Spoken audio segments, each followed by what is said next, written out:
休憩を解いて再開します。一般質問を続けます。通告4番、山本豊君。6番、山本豊君。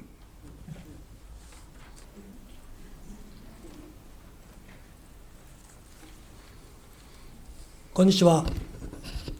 6番議員、山本豊でございます。議長のお許しが出ましたので、壇上から一般質問をさせていただきます。それでは、通告書に従って質問いたします。今回の私の質問は大きく分けて2点あります。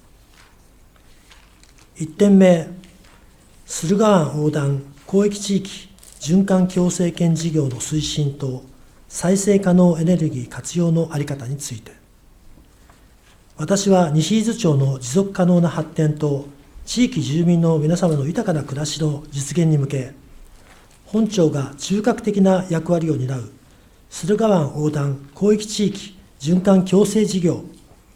以下循環共生事業と略しますが、この事業の現状と今後の推進策について、当局の明確な見解を、すみません、当局の明確な見解と取り組みを問うものです。1、再生可能エネルギーの定義と事業の柔軟性に関する認識について、10月10日の全協議会におきまして、駿河湾共生事業の概要説明がありました。この事業は静岡県の富士の国、フロンティアを切り開く取り組みの第3期基本計画に位置づけられ、西伊豆町と藤枝市、南伊豆町、松崎町の1市3町で、令和5年に認定を受けたものであります。その内容は以下の2点になります。1、伊豆西海岸地域で創出した再生可能エネルギー由来電力を藤枝市の工業団地で利用すること。2番目としまして、電力流通により創出した地域活性化資金をもとに、伊豆西海岸地域の再生可能エネルギーの地産地消と持続可能な観光交通システムの構築を進めること。この説明から鑑みますと、本事業における再生可能エネルギー由来電力とは、特定の発電電力に限定されるものではなく、木質バイオマス発電事業のみならず、既存の太陽光や水力発電等、あらゆる再生可能エネルギー源が対象となり得ると解釈できると考えます。まず、この解釈について町長の見解を伺います。括弧に、木質バイオマス発電事業における駿河湾共生事業の関連性説明の欠如について、これまで議会や地元説明会等において、木質バイオマス発電の事業計画について何回となく議論が重ねられてきましたが、その過程でこの駿河湾共生事業やその中での当該事業の役割について一度も明確な説明がなされていなかったことは、住民の皆様の理解を深める上でも、また事業の全体像を把握する上でも看過できない点であると認識しております。この点について、町は以下のいずれかの理由で説明を不要と判断されたのでしょうか。1、事業との関連性について説明する必要がないと判断したため。2、駿河湾共生事業との関わりについて失念されていたのか、その理由と経緯について改めて明確な説明を伺います。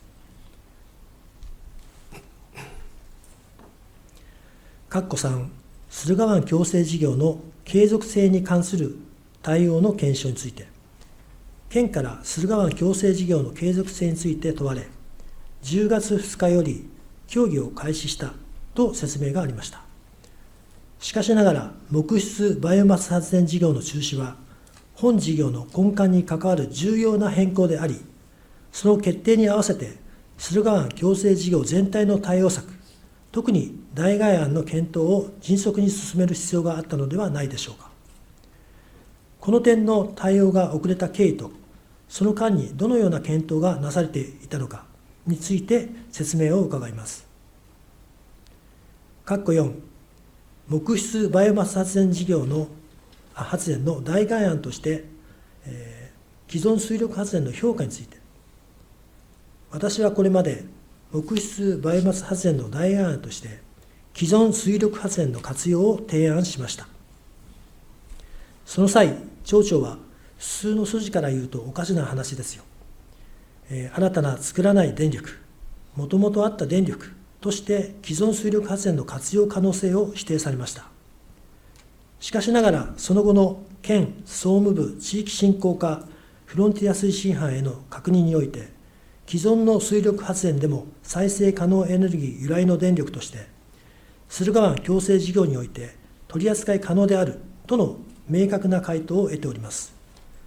この県の正式な見解と町長の過去の発言との間に齟齬が生じていることについて、町長の認識を伺います。5、西長川水力発電の駿河湾共生事業への活用検討について、東京発電が運営する西長川の第1、第2、第3の水力発電所は、再生可能エネルギー由来の電力ですが、現在、FIP 電力として子会社のエナジーパートナーに全力売電されていることと承知しております。これは駿河湾共生事業の趣旨と目的に合致し、かつ木質バイオマス発電に代わる非常に有益な電力源となり得ると考えられます。町として、これらの既存水力発電を駿河湾共生事業に活用できないか、東京発電との協議や具体的な検討を進める意思があるのか、見解を伺います。6、日本発電による白川水力発電計画と駿河湾共生事業への協力体制について、日本発電が白川で計画している水力発電事業についても、本事業の担当者からは、駿河湾共生事業への協力が可能であると伺っており、また、県の意向も本事業の担い手となり得ると認めていると承知しております。町として、この新たな水力発電計画を駿河湾共生事業にどのように位置づけ、今後、日本発電とどのような協力体制を構築していくお考えなのか、具体的な方針を伺います。7、西伊豆町の再生可能エネルギー導入促進と支援策について、西伊豆町の年間使用電力量は2019年実績で37,611メガワットアワーに対し、太陽光と水力発電を合わせた再生可能エネルギー由来で、町内の主な事業所の発電量は8,062メガワットアワーであり、全電力の 21% にとどまっていると認識しております。参考までに、南伊豆町の再生可能エネルギー由来の電力量は 100% を超えています。この現状を踏まえ、西伊豆町における再生可能エネルギーの導入促進に向けた今後の具体的な支援策、特に太陽光や水力発電に加えて、例えば海洋エネルギーや地熱といった新たな可能性に対する取り組みを含め、町としての明確なビジョンと、それを実現するための財政的、制度的支援策について見解を伺います。8、駿河湾共生事業における持続可能な観光と移動手段の確保に関する今後の計画について、駿河湾共生事業の計画には、持続可能な観光の展開や、誰もが移動できる体制の確保といった重要なテーマが掲げられており、細目にはエコツーリズムや地域食材の活用も含まれております。これらのテーマは、まさに西伊豆町の地域特性と合致し、町の魅力を最大限に引き出すものであります。現在、これらの項目に関して、どのような具体的な取り組みが進められているのか、その進捗状況を伺います。また、今後の計画として、具体的な目標設定とその達成に向けたロードマップについて、町長の明確な見解を求め、本事業を通じた西伊豆町の魅力向上と活性化への強い意思を示していただきたいと思います。2点目について、資源回収の利用促進と循環型社会形成への取り組みについて、1、南伊豆地域清掃組合の開催に伴う廃棄物処理の現状と資源化促進について、当組合は一市三町から排出される一般廃棄物の処理を共同で行い、経済性、効率性及び環境負荷に優れた持続可能な廃棄物の処理を行うことを目的に、令和5年4月1日に設立されました。しかし、計画していた昇格施設は、物価高騰によって大幅な建設費の増額となり、また組合員の離脱もあったことで、審議の継続が難しくなり、組合の解散に向けた審議が行われています。今後、一般廃棄物の処理方法については、さらに検討を重ねていく必要があります。その際、重要な対策として、次の取り組みの現状と、今後の計画について伺います。1、廃棄物の減量化、資源化について。2、資源化促進に関する課題について。2、生ごみ堆肥化事業の事業化に向けた推進と町の関与について。生ごみの堆肥化については、実験プラントで大変良いデータが得られたと伺っています。西伊豆町のホテルや漁場から出る生ごみは、品質が安定し、栽培に有益な肥料成分が豊富に含まれています。肥料価格が高騰している背景から、事業化のポテンシャルは高くなっていると思われます。事業化に向けた検討、用地交渉などの状況について伺います。3、カーネーション団地をカーネーション団地を活用した生ごみ堆肥化事業の検討について、当団地は宇久須の財産区が作ったビニールハウス群です。一部のハウスで畑わさびなどの栽培が行われていますが、そのほとんどが利用されていないと伺っています。これらの用地を活用した生ごみ堆肥化事業の検討について伺います。4、リサイクルステーションの導入結果と建設計画について、荒井で4月から本格稼働したリサイクルステーションですが、地域住民の管理下で適正に回収が行われて、清潔で利便性が良く、回収効率が高まっていると伺っています。また、都心から西伊豆町に移住を検討している方々からは、ゴミの分別が分かりやすく、便利など、町のアメニティの評価が高まっています。リサイクルステーションの導入効果と今後の建設計画について伺います。5、地域拠点型リサイクルステーション設置の提案について、観光地の華やかさと対照的に、商店街や住宅地に点在する空き家や空き地は、町のにぎわいや活力の低下、ひいては町の衰退を示唆していると懸念しております。リサイクルステーションは単なるゴミの回収場所としてだけではなく、町のアメニティや地域の利便性を高め、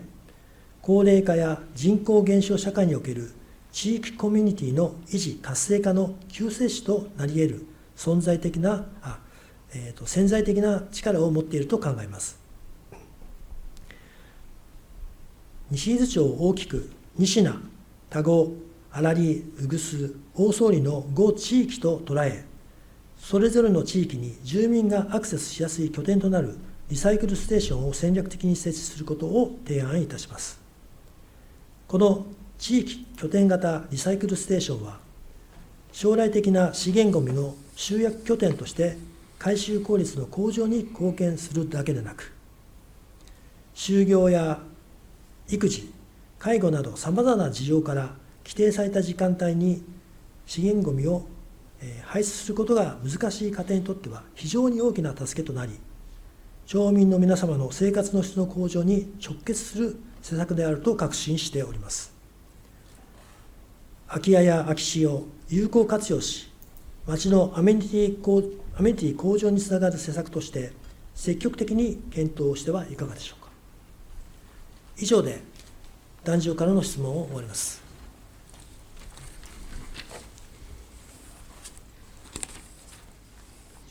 町長。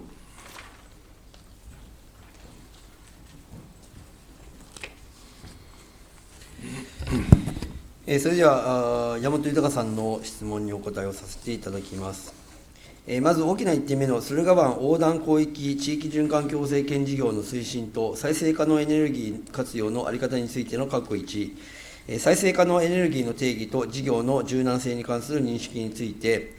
本事業における再生可能エネルギー由来電力とは、木質バイオマス発電に限らず、あらゆる再生可能エネルギーが対象となると考えるが、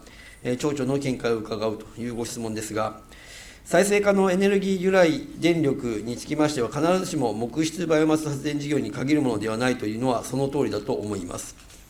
しかしながら、駿河湾共生事業における木質バイオマス発電事業は、県の設置要項に規定する、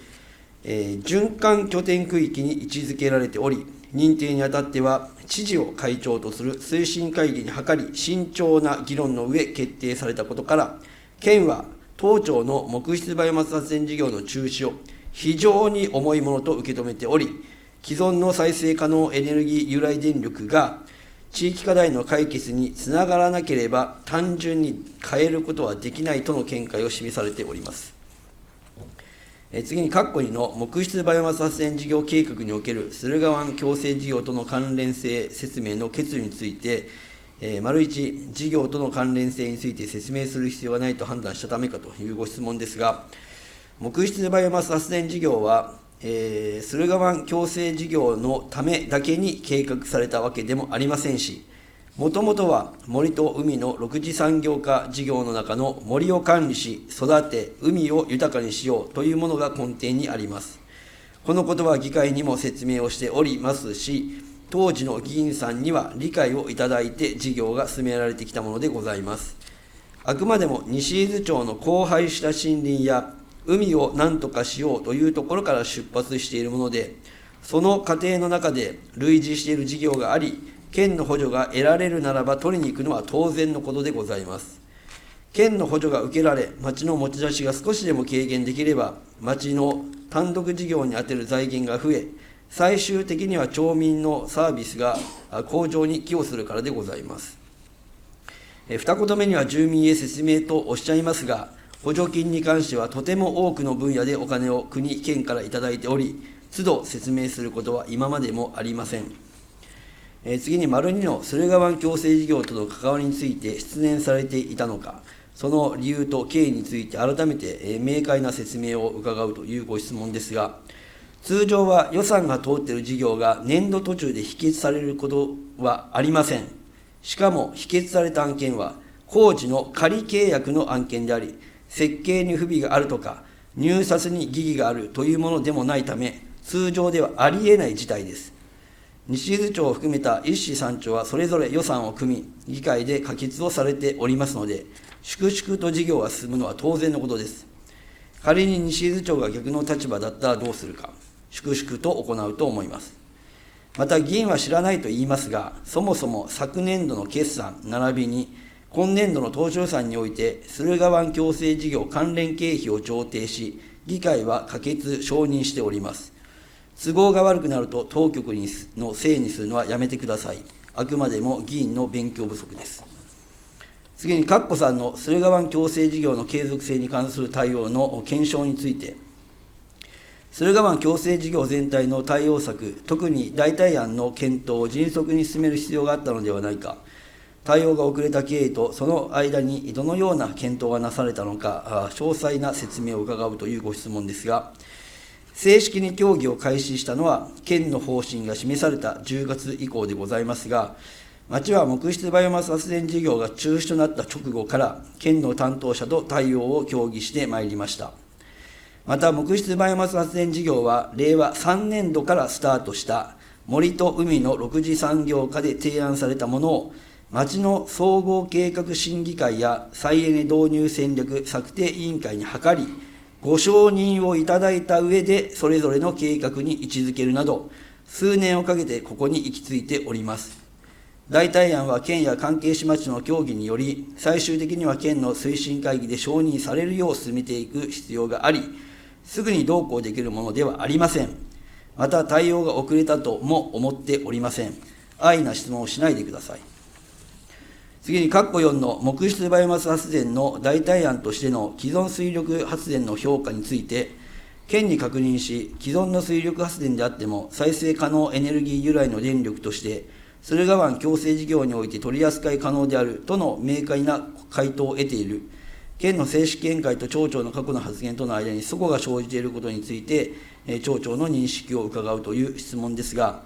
1の括弧1で答弁したとおり、既存の水力発電は確かに再生可能エネルギーではありますが、本事業においては県の承認が必要であり、木質バイオマス発電事業に代わる事業が単純に既存の水力発電事業だとは思っていないと県から伺っております。次に、括弧5の西長川水力発電の駿河湾共生事業への活用検討について、既存水力発電を駿河湾共生事業に活用できないか、東京発電との協議や具体的な検討を進める意思があるのか、見解を伺うということですが、こちらの括弧5と次の括弧6につきましては関連がありますので、一括で答弁をさせていただきます。水力発電がすぐに認められるような方向であれば協議を進めますが、県は単純に水力発電事業が木質バイオマス発電事業の代替になるとは考えておりません。認定要項に定める、循環拠点区域を変更する場合は、当初想定していた地域課題の解決手段として適切かどうかも踏まえ検討することが望ましいとの見解を出しておりますので、既存または新規の水力発電事業が木質バイオマス発電事業と同様に地域課題にいかに貢献できるかを示すことが必要と考えます。木質バイオマス発電事業は広域連携、雇用、環境、防災、教育、観光などと連携した地域課題解決への取り組みを計画しておりましたが、それらをカバーできる連携事業を水力発電事業に求めることは現状難しいのではないかと考えております。次に、括弧7の西伊豆町の再生可能エネルギー導入促進と支援策について、再生可能エネルギーの導入促進に向けた町としての明確なビジョンと、それを実現するための財政的、制度的支援策について見解を伺うというご質問ですが、再生可能エネルギー導入を推進する目的は、主に地球温暖化対策と地域循環共生圏を形成し、地域課題を解決することにあります。町は地球温暖化対策の推進に係る法律に基づき、令和6年1月に西伊豆町再エネ導入戦略を策定後、議員の質問にある明確なビジョン等を示すために、昨年度から2年間をかけて、西伊豆町地域温暖化対策実行計画を作成しているところでございます。しかし、地域循環共生圏を形成する上で主軸となる木質バイオマス発電事業が中止になったことを受け、事業の再検討に時間を要しており、計画通りに進んでいないのが現状です。なお、地球温暖化対策実行計画の策定委員会において、さまざまな再生可能エネルギーの導入を検討していますが、議会で否決されれば何もできません。次に、括弧8の駿河湾共生事業における持続可能な観光と移動手段の確保に関する今後の計画について、具体的な取り組みの進捗状況と目標設定、またその達成に向けたロードマップについて、町長の明確な見解と、本事業を通じた西伊豆町の魅力向上と活性化への強い意欲を示していただきたいという質問ですが、エコツーリズムもそうですが、現在、欧米などではサスティナブルツーリズムというものもあります。まさに木質バイオマス発電事業はこれに合致するものと捉えておりましたが、議会に否決されましたので、これらのツーリズムに関しても後退を余儀なくされました。木質バイオマス発電事業と連携したこれらの事業により、町の魅力向上と地域活性化に向けた取り組みをしようと準備していた職員の意欲が相当そがれたと感じております。次に大きな2点目の資源回収の利用促進と循環型社会形成への取り組みについて、1南伊豆地域清掃施設組合の解散に伴う廃棄物処理の現状と資源化促進策についての1、廃棄物の減量化資源化についてのご質問です。次に2の資源化促進に関する課題については一括がありますので、一括で答弁をいたします。減量化につきましては、現在、人口減少等により、可燃ごみは減少傾向となっておりますが、今後、容器包装プラスチックなどを分別品目として追加することにより、可燃ごみの減少を図りたいと考えております。しかしながら、現在、クリーンセンターの敷地内では、新たな分別品目の処理及び保管をするスペースの確保が難しいため、焼却施設の広域化と合わせて検討していきたいと考えております。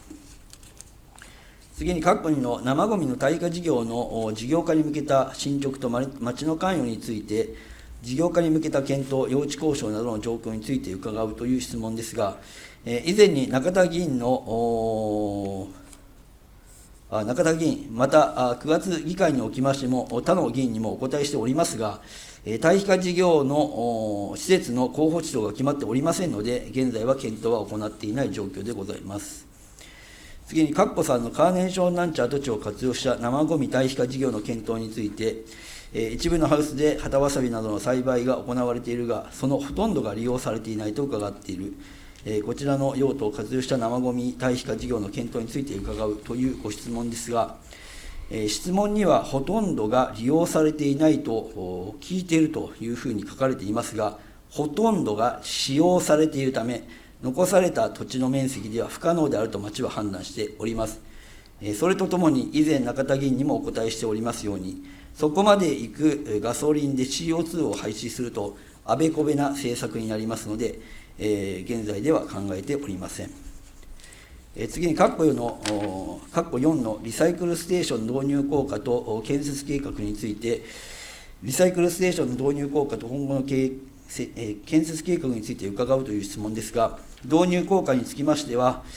地域の方が資源ごみを出すにあたり、利便性が良くなったと考えております。今後については、9月の議会、他の議員の一般質問にお答えをしたとおりです。次に、各項の地域拠点型リサイクルステーションの設置提案について、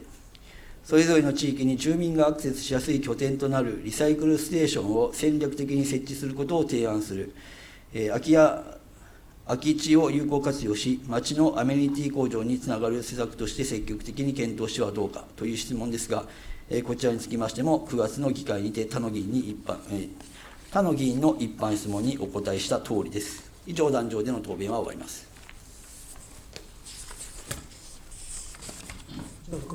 山本豊君。はい、ありがとうございます。県の駿河湾共生事業につきましては、木質バイオマス発電事業に、の元となる、森林整備ですとか、海の保全ですとか、その木質バイオマス発電の事業があって、その費用を、確保するために、県の駿河湾横断事業の補助金を活用したというような流れということで、再認識したわけなんですけれども、ただそうは言っても県のホームページにはですね、令和5年度に富士の国フロンティア地域循環共生圏、第2認定で駿河湾共生事業として木質バイオマス発電が認定されたということで、その県としては木質バイオマス発電の電力という意味合いがなんていうんですか、重要視されているというふうに認識しておりますので、西伊豆町としては、森の保全ですとか海の保全が中心だったのかもしれませんけれども、県としてはそこから出される電力ということで、木質バイオマス発電事業には、特にこだわってないんじゃないかと。もちろん、審議して、認証される必要があるんですけども、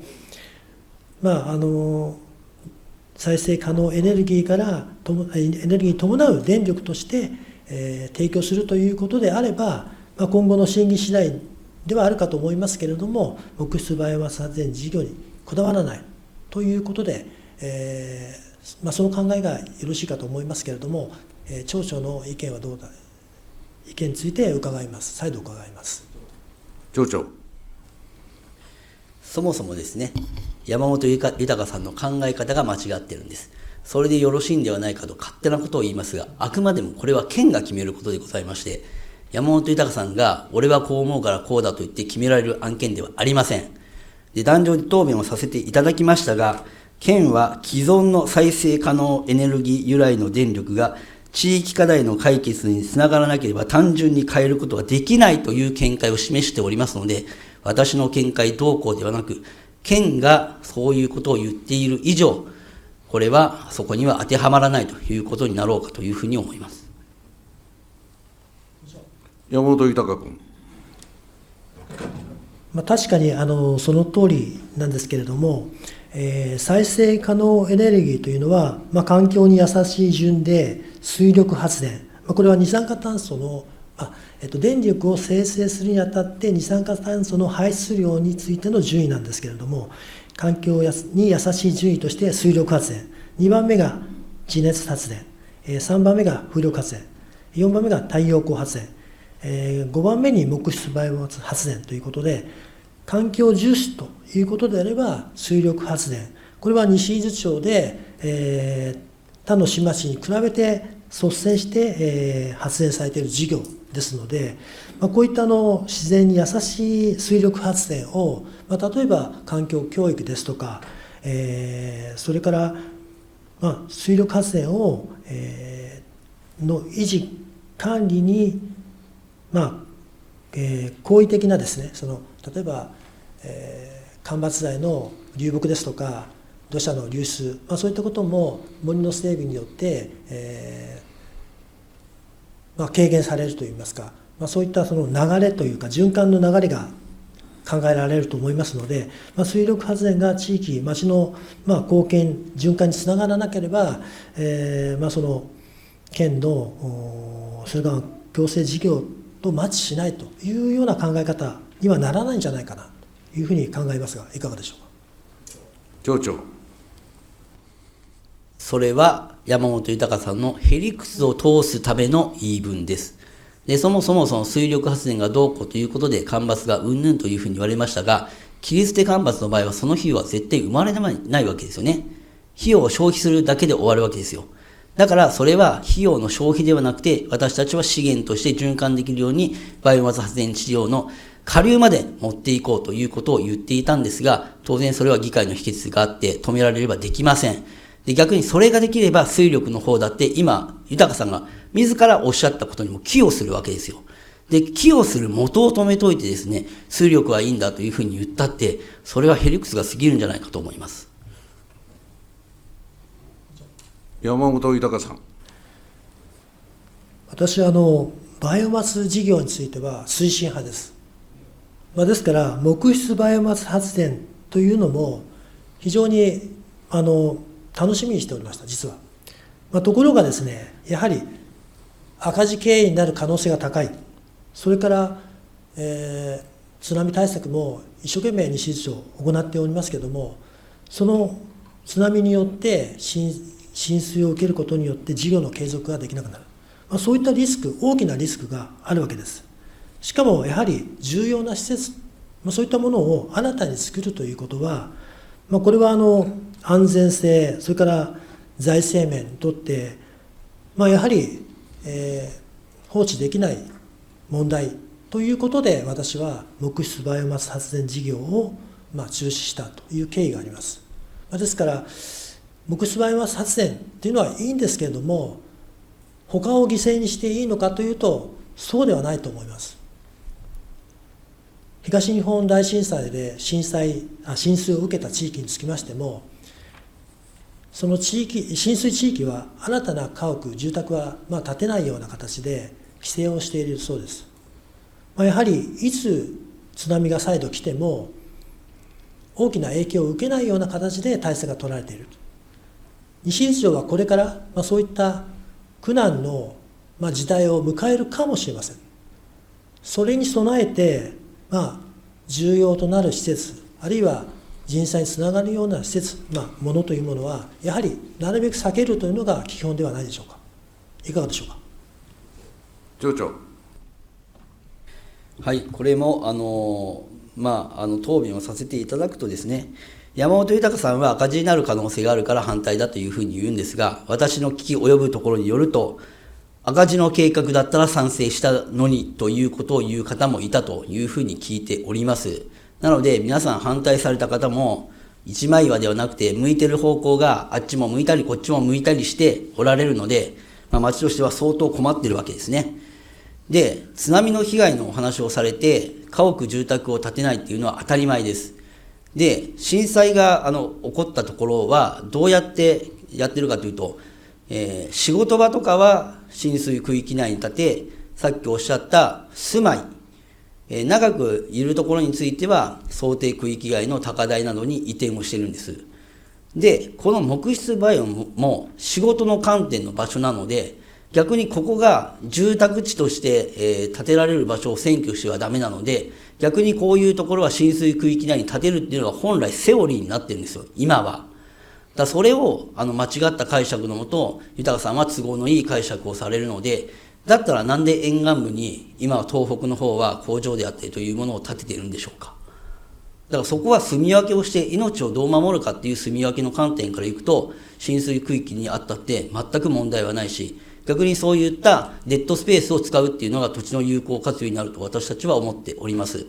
で、またこの事業を進めるときに申し上げましたが、あそこにはすでに建屋がありますので、建屋を建てる経費がありません。で、その分の経費が浮いているわけでございますので、なぜそういったものを有効活用しないのかということにもなりますんで、私は山本豊さんの言っていることがあまりにもあべこべすぎるんだなというふうに思います。議長。山本豊君。木質バイオマス発電事業の、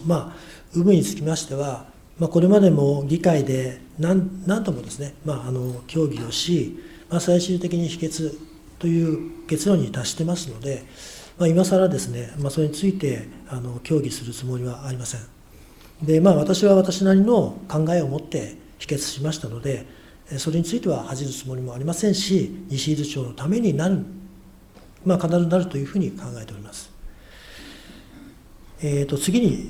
きます。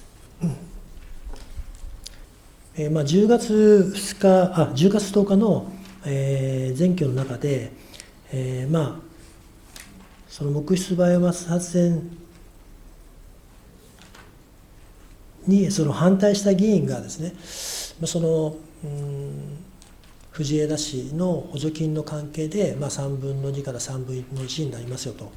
で、場合によっては、1億円というような形で、請求が来るんではないですかというような話がありました。で、その辺について、ちょっと私の方で調べましたので、説明させていただきますけれども、まず、町長の発言として、反対した議員が支払うというようなことにつきましては、法的な根拠としてはですね、結論から言いますと、町長の発言は法的な根拠がありません。で、これは議員の議決権行使の、法的に保護されているということと、地方自治法第112条、議員の発言の自由。で、地方公共団体の議会の議員は、議会において自由に発言し、および表決することができるとなっております。また、最高裁の判例では、地方議会議員の議決に反対して、反対票に投じたことにより、当該自治体に損害が生じたとしても、その議決が著しく合理性を欠き、裁量権の逸脱、乱用に当たる場合を除き、個々の議員の損害賠償責任は生じないとなっております。山本議員に申し上げます。はい、通告書にありません。いや、これは関連です。関連ではありません。通告書にありません。もう先ほど反対した、もうこの事業中止、これはもう決まったことだという発言もあります。いや、これはですね、町長の反対した議員が、その質問がありません。先ほどの浅賀議員の中にはありました。しかし山本議員の中にはありません。ですから質問を進めてください。認めません。いや、あまりにもひどいじゃないですか、それは。認めません。まあいいでしょう、分かりました。非常に残念な結果ですけれども、い時間がないですよ。通告書に沿って進めてください。や、これは重要なテーマです。休憩。はい、じゃあ暫時休憩します。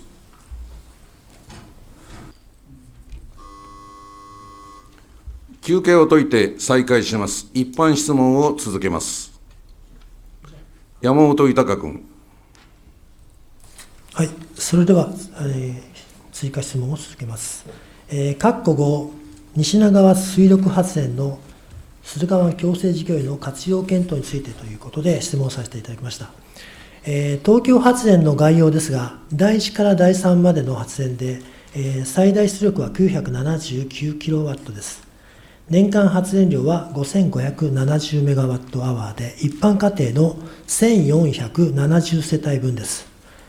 令和7年11月時点で西津町は3472世帯ですので、42% をカバーしております。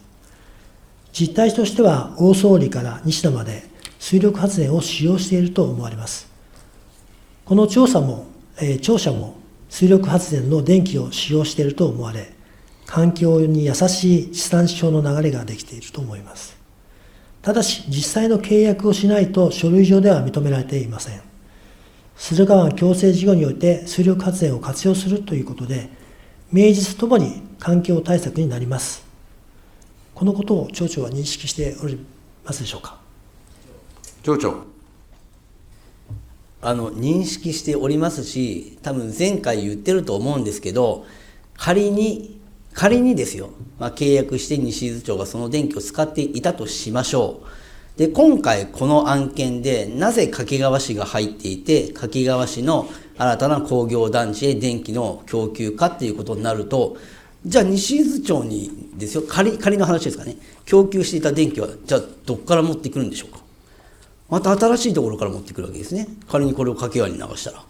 てことは、それが今度外から来るわけじゃないですか。町長、掛川ではなくて。藤枝か。はい。藤枝でした。すみません。ね。そうすると、要は、ただ工業団地ができただけなんですよ。そこをカバーする電力は、どこからも生まれてないわけですよ。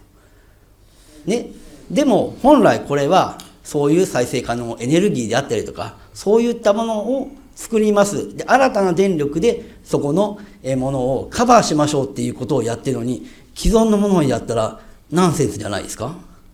と普通の人は思いますよ。新たにそれのために石油をもしかしたら焚くかもしれないわけですよね。で、それって本当にいいんですかっていう話ですから、既存のものを使うのは悪手ですよ。普通に考えれば。それを自分たちの理屈をはめようとするからあべこべになるわけです。あくまでも白川のやつは私はいいと思いますが、既存のものはちょっとまずいんじゃないかなというふうに思います。山本豊君。確かに私も30年ほど前には、そういったふうに思ってました、実は。横浜で新エネルギーを担当しまして、電力は、電線を通って周辺の、事業所ですとか家庭に供給されますので、より近いところで消費されるんですね。例えば北海道でメガワットアワーのソーラーパネルで発電をしておりますと。で、私が北海道の電力会社と契約をします。そうすると私は北海道の太陽光パネルの電気を使っているということで公に言えるんです。実際は北海道の電力は関東にも届きません。電力ロスによって。ですから契約が電力の場合は、証明してくれる。実態とは異なるということで、なかなか理解が難しいという状況です。駿河湾共生事業につきましては、今後、県と今調整中ということですので、可能な限り水力発電も含めた形で、駿河湾共生事業の中に組み込んでいただければというふうに考えておりますので、検討のほどよろしくお願いいたします。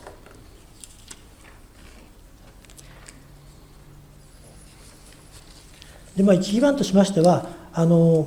河湾共生事業において、木質バイオマス発電に代わる水力電力の可能性について説明させていただきました。現状でなかなか厳しい状況ではあるかと思いますけれども、何らかの手立てを、県の方に示していく必要があるかと思いますので、そういった意味では水力発電というのは、白川で今後始まる水力発電というものを踏まえてですね、町と協力体制を取っていただければというふうに考えております。2点目の資源回収の利用促進と循環型社会への取り組みについてということで、南伊豆地域清掃組合の開催に伴う廃棄物処理の現状と資源化の促進、資源化促進の、対策についてということで伺いました。廃棄物の減量化、資源化というのは、いろいろな広報誌ですとか、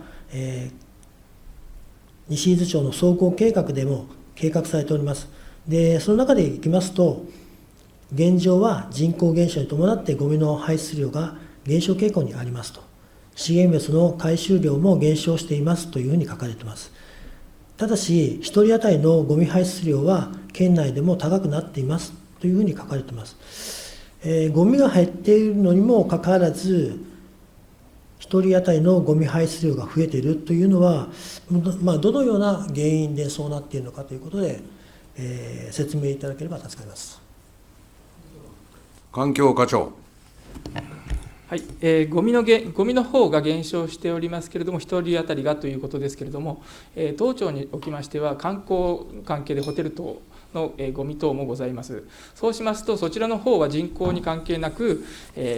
ゴミの方はそのままというところもございます。そうすると、人口が相当減ってきますと、そちらの方も踏まえて割り出していくと、1人当たりのゴミの量というのは、増加するという形になっているのかと思われます。山本豊君。はい、状況は理解いたしました。でまた総合計画では、分別ゴミの新たな品目の回収や収集方法を検討し、これまで以上に再資源化の周知徹底を、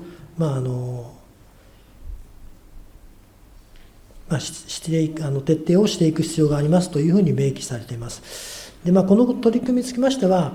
先ほど中島議員の方からの質問がありましたように、広報誌で PR したりとかっていう、さらに具体案を、中島議員の回答として広報誌で PR しているというような状況ですけれども、さらに具体案というのはあるんでしょうか。具体的にどういう形で、資源化を周知したり、増やしていくというような取り組みですけれども。町長。大変申し訳ないんですが、先ほど壇上で申し上げましたが、もう一度読み上げます。可燃ごみの減少を図りたいと考え、もっと前です。今後、容器包装プラスチックなどを分別品目として追加することにより、可燃ごみの減少を図りたいと考えております。しかしながら、現在、クリーンセンターの敷地内では、新たな分別品目の処理及び保管をするスペースが確保難しいため、焼却施設の広域化と合わせて検討を行っていきたいと考えておりますと、壇上で答弁をしております。山本豊君。はい、理解しました。用地の問題等もありますので、そこはですね、今後も、検討を進めていただければと思います。次に生ごみの堆肥化事業の、検討ということで質問させていただきましたけれども、町長の先ほどの質問でいきますと、遠い場所で事業化した場合、ガソリンの消費があるということで、町に近いところでの用地確保ということで、検討されているんではないかなというふうに思いますが、下田で焼却炉を設置した場合、やはりゴミをそこまで運搬するわけですね。で、私が提案しましたカーネーション団地というのは、宇久須と西伊豆町の中間にあります。で、距離にすれば、時間にすれば多分15分程度で着くような状況だと思いますので、それをガソリンがかかるからということで断念するというのは、ちょっと軽率するというか、粗率ではないのかなというふうに思いますが、いかがでしょうか。町長。比べるものが違いますので、それを同一視して話をしないでください。まず、広域ごみ処理の場合は、今、煙突が4つあるわけですね。一市三町にそれぞれあるわけですから。で、それを一つにまとめることによって、当然、省エネだったり、いろんなものが、なんて言うんでしょう。キャパ的なものを含めてですね、メリットがあるわけですよ。で、そこに仮にガソリンを使っていったとしても、メリットの方が勝つわけですけども、今回の豊さんの言ってるのは、あくまでも生ゴミ。で、可燃の普通の燃やす、そういう有機物でないものについて燃やさなきゃいけないわけですよね。ってことはまたそこでは同じ燃焼が起きてるわけじゃないですか。だからそれにわざわざ外して遠くに持っていくのはおかしいでしょうということを言っているまででございますので、違う比較すべきものを同じ土俵に上げるとおかしなことになりますので、その辺は質問するときに逆に注意をしていただければと思います。山本豊君。可燃ごみということで、言われましたけれども、生ごみの堆肥化ということで、私はカーネーション団地を提案させていただいております。で、カーネーション団地の方は調べますと、確かに1万5000平米のうちで、現在、1万3200平米が使用中ということで、岡わさびなどのハウス栽培が中心ということです。で、用地の特徴としては、やはり山間部で匂いによる影響が少ないと。で、道路に接した平地があるということと、あと電気が使えます。で、排水施設も整備されていますので、新たなものを事業所を設置するということでは非常に適地というふうに考えております。で、そのビニールハウスを活用するということで、岡わさびなどの栽培を今1万3200平米の方で使っていますけれども、やはり公共事業が優先だと思うんですね。で、なおかつ今後焼却するゴミを減らし、でまたそれを肥料にすることによってより良い、西伊豆特産の野菜が育てられる。で、そういった野菜をまた観光業等で使っていくという非常に良好な循環の流れができるわけです。そのための一つの提案ということで、今回示させていただいてますので、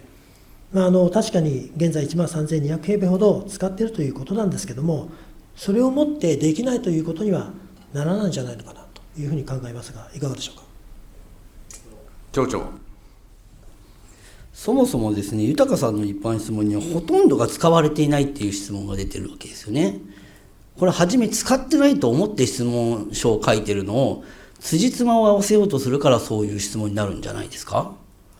初めから使われているのが1万5000のうちの1万3200だったらこういう質問されませんよね、多分。なので質問する前にお調べになってからやられた方がよろしいかと思います。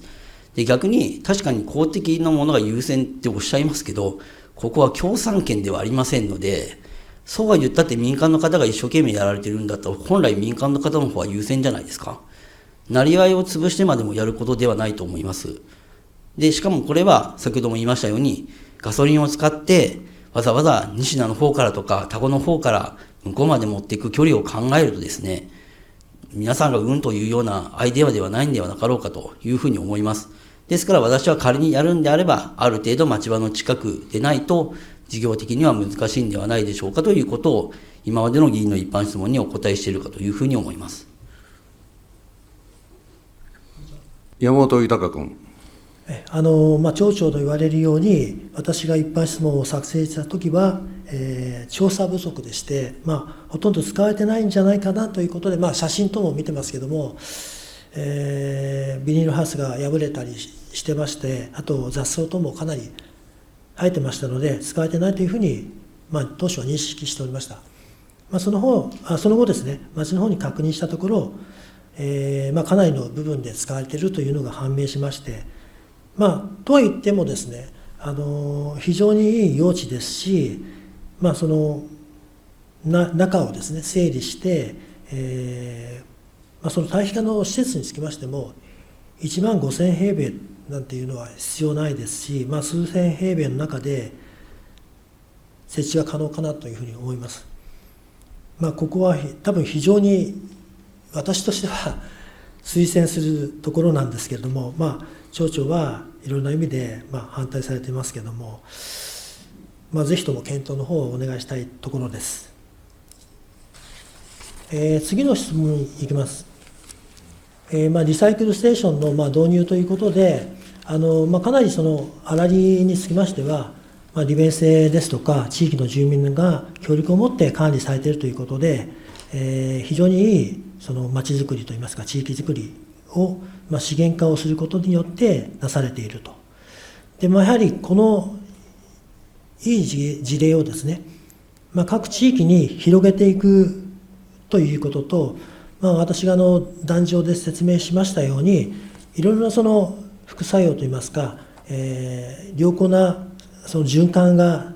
できつつ、なおかつ、今後の、人口減少、高齢化、そういったものにも対処していくということで、好循環が生まれる施設というふうに考えております。ぜひとも各地域で、こういったその施設、集約施設をですね、設けていくという、考えのもとで検討いただけないでしょうか。町長。9月議会、山本議員は出席されておられますよね。その時の浅香議員の答弁と一緒です。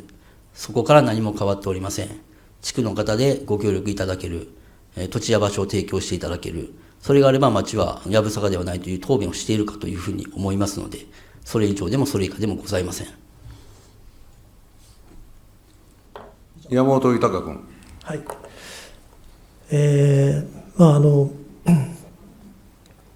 その辺は確認しておりますが、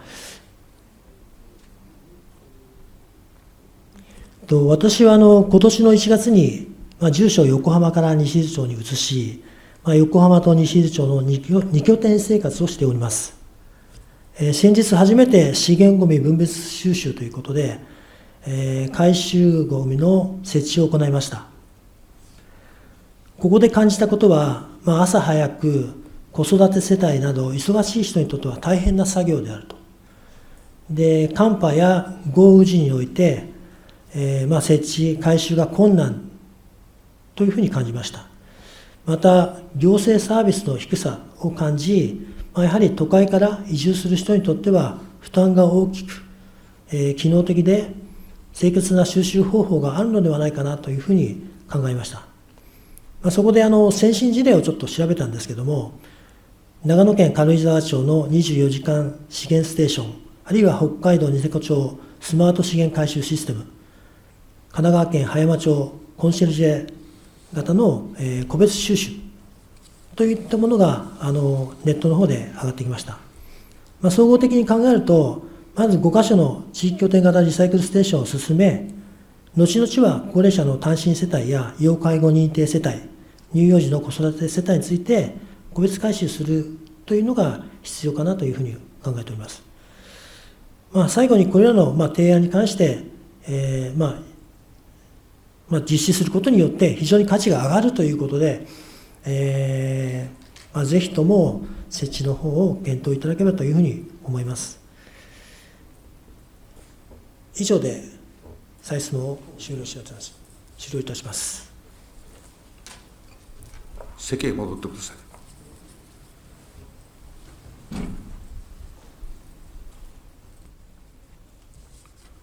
6番、山本豊君の一般質問がおりました。以上で本日の日程は全部終了しました。本日はこれで散会します。皆様、ご苦労様でした。